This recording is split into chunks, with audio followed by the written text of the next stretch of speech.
Hey all there virtual chefs, thanks for clicking and welcome to a short tutorial for cooking in the game of SunnySide. Very early on in the game, Gabe asks if you have any cooking skills, and no matter what the answer is, he's going to set you up with another character named Hina, who used to be the operator of Naka before passing it on to Sebastian. Hina still frequents the restaurant and can be found there almost every day aside from farmers markets and festivals. When you first meet, she will give you a brief explanation of cooking while providing you with a free rice cooker and an app for your in-game phone that will contain all the information needed to guide you through hundreds of recipes. I did say hundreds. This game has gone crazy on its cooking mechanics. Lots of ways to use up those crops that we've been farming. Although supplementing supplies from Seiko's grocery store can be a big help when getting started. There are many items that aren't available in the stores, so we'll have to grow them ourselves.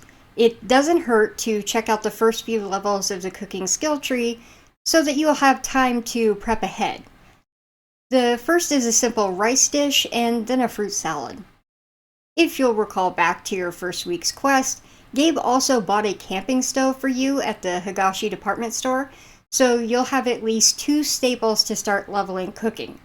In the earliest release version of the game, it was a while until players acquired plans for permanent housing, so I used my tea house as a mini kitchen in the meantime by setting up a small table in the corner with my rice cooker and camping stove. The existing table setup that comes with the structure can also be used for extra space. To get started on cooking early, I added a cutting board and an electric kettle for making tea. To successfully craft foods from our recipe app, we'll need the correct appliance, the right prepware, and the list of ingredients required. In most cases, you'll also be looking for power knobs and buttons. Skillets, pots, pans, and knives can be purchased or commissioned through Ishikawa's blacksmith. Cutting boards can be obtained from the woodworking shop. Retro to modern appliances are found at the Seitech department store in Higashi, including the electric kettle, mixer, and food processor. Let's get started on those beginner recipes. We've been given basic recipes for cooked rice, grilled fish, and lemon pepper fish to get started. The last one is a little trickier until you've planted some lemon trees and black peppercorns on your farm, but the first 2 are pretty simple starters. Black peppercorn is also available from Seiko's, but the lemons have to come from your own trees. But what I find interesting is that it requires a fish fillet, which I actually did not get a recipe for until around skill level 14. However, you do have the ability to discover recipes by trying combinations. So I'll show you how to do this one so you can make the lemon pepper fish dish. Click into your cutting board interface. Make sure that there's a knife equipped in the highlighted circle. This will pop up entries for food items. There are 2 different fillets that you can learn. When looking at the tooltip on your fish, it will say white or red meat fish. This produces the red and white fillets. Use the right click and the slider to pull one fish from the stack. Place it onto the circles of the cutting board and hit the play button. It highlighting means you're successful with the correct recipe. Then hit the acorn button down in the corner for the final cut. Now you'll have the fillets needed for the next step. Click into your appliance, whether that's the starter camping stove, a range, or the large stove top from the department store. Make sure that you've got a skillet or cast iron pan installed onto the burner. You can certainly cook more than 1 dish at a time to get yourself power leveling by using pans on multiple burners. This recipe requires 1 fillet, 1 salt, 1 of any oil, 2 lemons, and 2 black peppercorns. Press play to confirm the recipe and then make sure that you have the power on the stove turned to the on position. When it heats up, you'll see a highlighted timer pop up for how much time is remaining to finish. Be careful not to leave it on for too long though, or your fish dish will turn to charcoal. Unfortunately, at this point, there is no batch processing for cooking.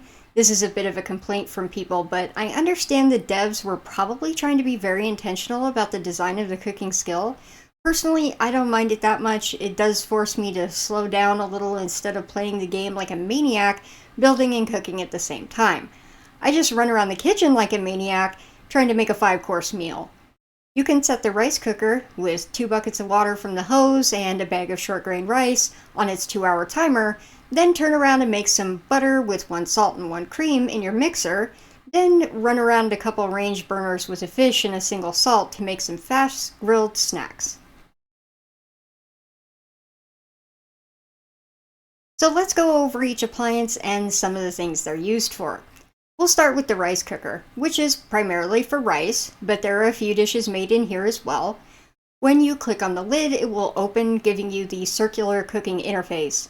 Add 1 short grain rice and 3 buckets of water for the Okayu Japanese rice porridge dish. Set it by hitting the play button and then the on button. When finished, it will pop up and sound on a chime. You'll see an icon for the final product pop up for you to collect.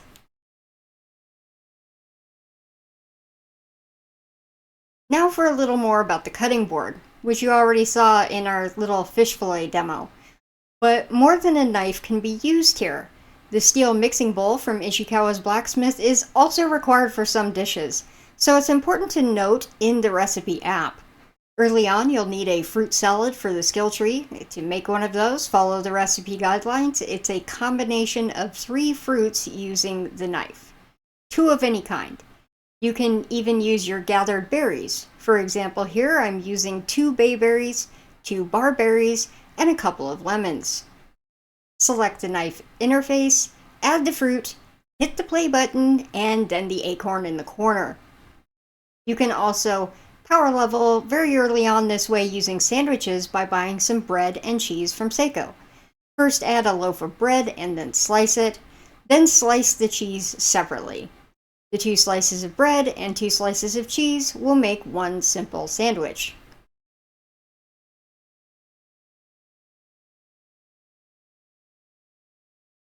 The camping stove, range, and large stovetop all do skillet dishes and recipes which require the steel pot. So this includes most grilled dishes, jams, and even hot chocolate. Early on you can do an easy dish, the grilled fish, which only needs 1 fish and 1 salt, which, if you didn't already know from your adventures, you can get from mining in the caves.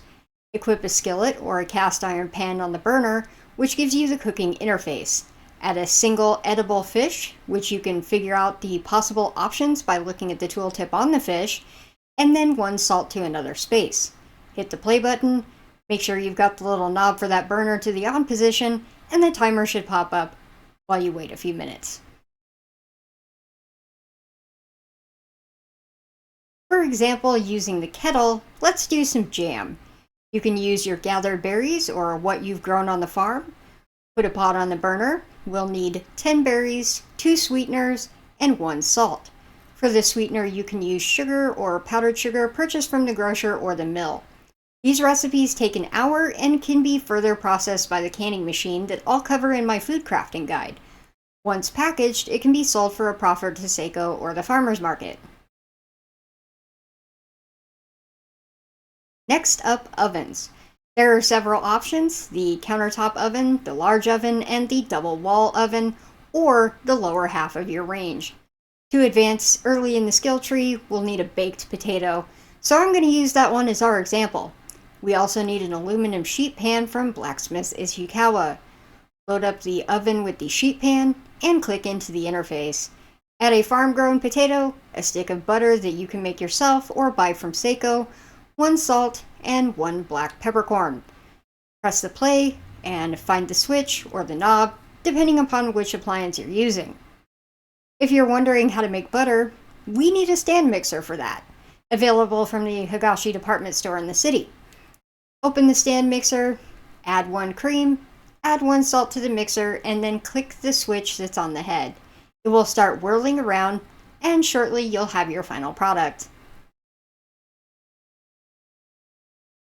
Where to get the cream, you ask? Well, that's actually from a separate skill within SunnySide's features, food crafting. You will get the blueprint for it while doing the homesteading questline, and must complete it with parts from Kyle's mechanic shop and Blacksmith Ishikawa. Then you'll need the raw milk product from your farm animals to put to use. I'll have more details on this in the next guide for food crafting if you haven't already got it figured out. If you haven't made it that far, you can always pick up some from the grocery store. The last kitchen appliance you'll use for assorted recipes is the food processor, which also can be bought from the department store. This little countertop appliance will get a few uses. Two, for example, are making breadcrumbs and juices. For apple juice, place 6 apples into the food processor interface, click play, and then turn the knob in front of the machine. Similarly for breadcrumbs, take a loaf of bread and place it into one of the circles. Press play, and then turn the knob. These breadcrumbs can further be made into panko by placing them on an aluminum tray and leaving them in the oven for a few minutes. The electric kettle is quite a small appliance that's used primarily for making assorted teas that you can buy pre-dried and bag from the mill, or tea that you make yourself with the simple drying racks. They mostly follow a very simple formula of 1 tea bag and 1 bucket of water that you can get from using your aluminum bucket at the hose.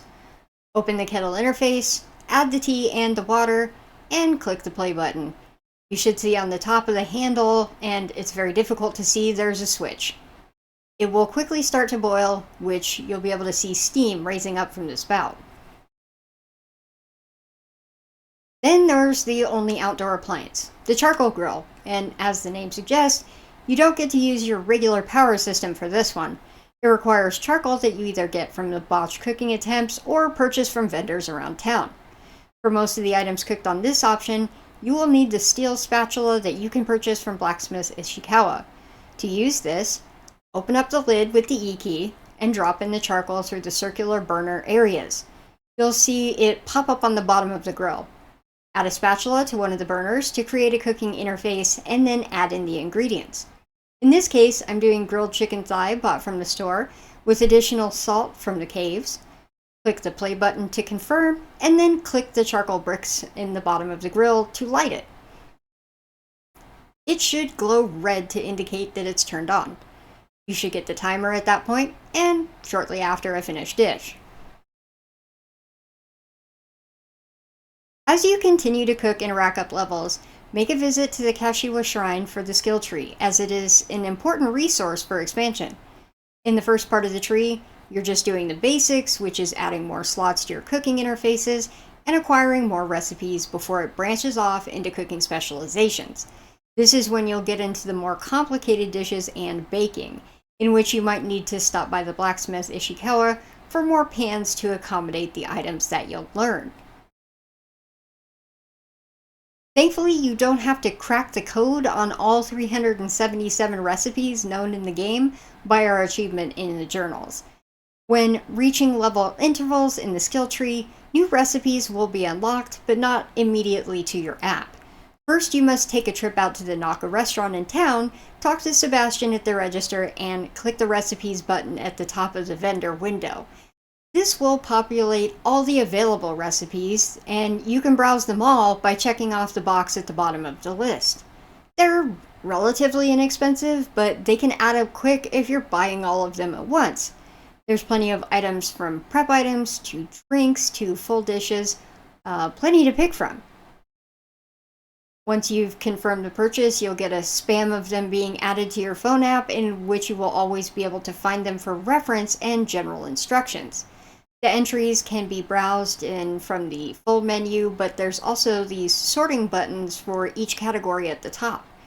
There's also, thankfully, a search bar if you've got something specific in mind. Hopefully that can help get you started and alleviate any frustrations that you might have had to figure out this slightly complicated system for cooking in SunnySide. If you're looking for more information on the game, I have an overall basics guide to all the features, and I'm breaking down more detailed videos for building, food crafting, and combat. The farming one is already up, so you can check for that one if you need extra tips. If you've made it this far, thanks again for watching. I hope you have a fantastic day. Take care, y'all, and bye-bye!